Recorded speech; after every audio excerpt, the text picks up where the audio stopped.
இயேசுவின் நாமத்தினாலே உங்கள் அனைவரையும் நான் ஆசீர்வதிக்கிறேன். நாம் அநேக காரியங்களில் தவறுகிறோம்.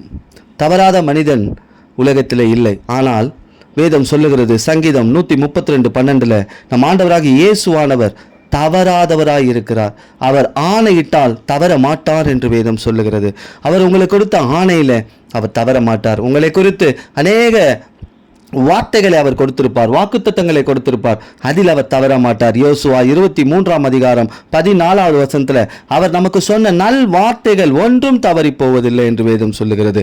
அநேக வாக்குத்தத்தங்கள் உங்களை குறித்து, உங்கள் குடும்பத்தை குறித்து, உங்கள் எதிர்காலத்தை குறித்து, உங்கள் பிள்ளைகளை குறித்து அநேக வாக்குத்தத்தங்களை ஆண்டவர் கொடுத்திருக்கிறார். அதில் அவர் தவற மாட்டார் என்று வேதம் சொல்லுகிறது. நாம் தவறு செய்கிறவர்களாய் வாழ்கிறோமா? அதை திருத்திக் கொள்ள வேண்டும். நாம் தவறு செய்யக்கூடாது என்பது தேவ திட்டமாக இருக்கிறது. எந்தெந்த காரியங்களில் மனிதன் தவறுகிறான், எந்தெந்த காரியங்களில் நாம் தவறு இருக்கிறோம், அந்த தவறுகளை ஆண்டவரிடத்தில் இந்த நாளில் ஒப்பு கொடுத்து விடுவோம். சங்கீதம் 119:110 அவர் நமக்கு கொடுத்த கட்டளைகளிலிருந்து வழி தவறக்கூடாது. அவர் அநேக கட்டளைகளை நமக்கு கொடுத்திருக்கிறார். ஆண்டவர் கொடுத்த கட்டளை, அதாவது முதல் மனிதனாகிய ஆதாமுக்கு கட்டளைகளை கொடுக்கிறார். ஆனால் அதை மீறினான்.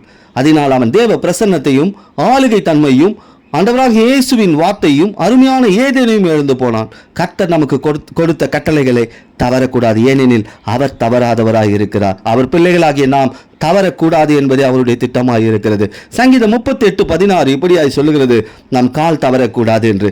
இது தவறான வழியில நடக்கக்கூடாது என்பதை நமக்கு காண்பிக்கிறது. நம்முடைய கால் தீங்கு செய்ய விரைந்தோடும் கால்களாய் இருக்கக்கூடாது. கர்த்தருடைய வழியில, நீதியின் வழியில, நியாயத்தின் வழியில நடக்கும் பொழுது நம் கால் தவறாது. மூன்றாவது காரியமாக ஓசியாவின் புத்தகம் 5:2 நெறி தவறின, அதாவது ஒழுக்கம் தவறின வாழ்க்கை வாழக்கூடாது.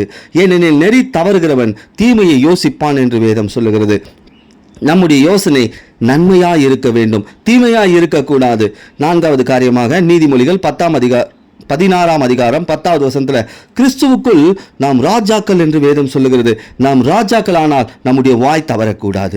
நம்முடைய வாயினால மேட்டுமையான பேச்சு, அகந்தையான பேச்சு, மாயான பேச்சு இதை பேசக்கூடாது. இப்படிப்பட்டவர்களா இருக்கக்கூடாது. இப்படிப்பட்டவர்களா இருக்கும் பொழுது நம்முடைய வாய் தவறும். வேதம் சொல்லுகிறது, உன் வாய் மீறாதபடி தீர்மானம் பண்ணு.